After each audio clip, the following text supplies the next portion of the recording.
Ги бараа ги најдоа на оглас. Аматери волонтери прифатија и гаснеа пожари или помагаа кога не издржавата бесна и по 30 пожари на ден до денеска.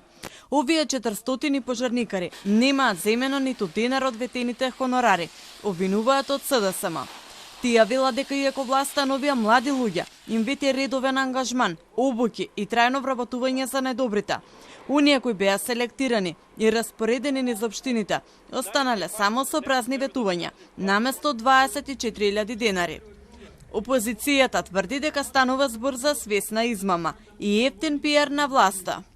Според информациите кои до нас ги доставија свиркачи, сите тие 400 млади луѓе што беа примени во август, заклучно со 17 септември, се уште немаат земено ниту една плата.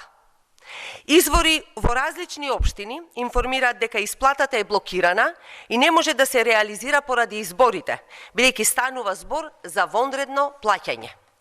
Јавно го прашуваме премиерот Мицкоски дали е ова точно. Од владата пак ги демантираат овие обвинувања. Вела дека исплатата е во тек и нема никаква поврзана со изборите. СДСМ продолжува да го злоупотребува своето медиумско време за да манипулира со фактите и да шири лаги. Мерката за 400 пожарникари е уште една во низата бескрупулозни политички напади. Фактите се едноставни и непобитни. Ова е прв пат во историјата на нашата држава да се имплементира мерка за вработување, која целосно ги искористува расположливите ресурси, со цел да се заштитат граѓаните од природни катастрофи и да се подобри животната средина. Пред неколку месеци, владата најави дека ќе ангажира 400 невработени лица, кои ќе помагаат во справување со пожарите, за месечен надоместок од 24.000 денари.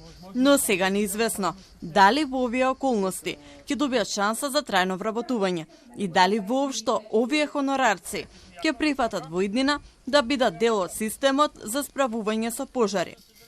Дел од пријавените кандидати кои имале целата потребна документација поминаат дводневна обука и неколку дена потоа беа испратени на терен во испомош на гаснење на пожарите.